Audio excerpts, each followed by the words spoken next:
One building in Middle Georgia stands out as a symbol of our past, present, and future.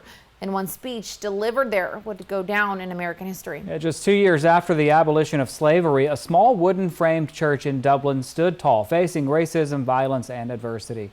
Here's 41 NBC's Fiona King as we continue our Georgia's American Journey series. 91 years after the country was founded, a beacon of hope emerged for those who had endured unimaginable hardship. Kerosene lamps that would be pulled down from the ceiling for lighting, a wood-burning stove for heat. The original First African Baptist Church was just a few feet from where the current one stands today. The present church, built in 1914, quickly became a sanctuary for African Americans seeking a safe place to worship. That sanctuary was not always safe. During the Civil Rights era, violence found its way inside.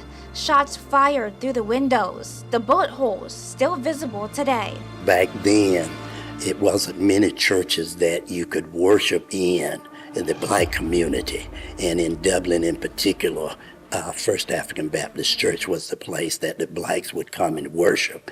And over time, we've seen many more churches emerge and get established. Dublin is where the dream began. In 1944, at just 15 years old, Martin Luther King Jr. traveled with his teacher, Miss Sarah Grace Bradley, from Atlanta to Dublin to participate in an essay contest at the First African Baptist Church.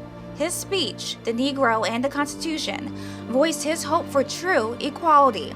He won first place, but it was a moment before the speech that would shape his journey and the nation's future.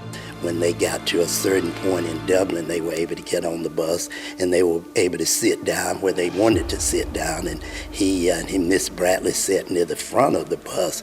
But after they picked up more passengers and white passengers, then the bus driver would ask Miss Bradley and the young Martin Luther King if they would get up and move to the back of the bus so the whites could have those seats up there. King reluctantly moved after being convinced by Miss Bradley. And he didn't want to move, but Miss Bradley convinced him that that was just the way the times were then, and it would be safer for them to just honor the bus driver's request and move to the back of the bus. In 1868, the 14th Amendment granted Black Americans equal protection under the law. 2 years later, the 15th Amendment gave Black men the right to vote, but a lot of white men were unhappy with that, especially in the South.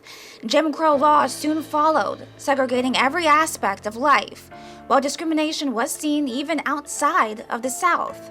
America celebrating 250 years, all of that time was not good time for African Americans, because, we dealt with slavery and all of that, So, but we gradually, over time, the accomplishments that people have made, particularly speaking of African Americans, we came a long way. Today, the legacy of the First African Baptist Church and Martin Luther King Jr.'s first speech there is a source of pride for Dublin and all of Middle Georgia.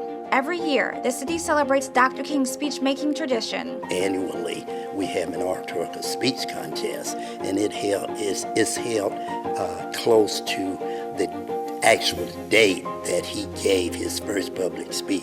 King's legacy lives on in Dublin. Visit Dublin partners with the church throughout the year, welcoming visitors to experience the history. We partner with the church 3 times a year in February, April, and August to allow people to come in, participate in the Reader's Theater, listen to the story not just of MLK giving his first speech here in Dublin when he was 15, but also other civil rights stories from across the nation and others from here in Dublin. So it's just a time to learn some history, to be immersed in the culture, and to really just meet people even here in the church that worked with MLK later on in life. Just across the street is the Martin Luther King Monument Park, another space for reflection and connection.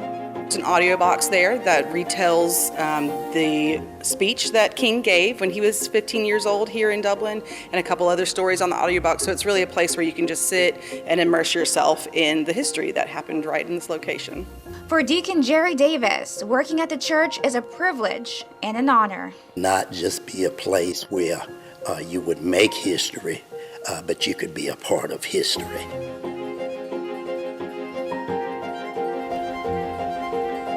First African Baptist Church is a living reminder of how far we've come as a nation. If you'd like to attend a service, worship takes place at 8:15 and 10:45 on Sunday mornings with Sunday school at 9:30.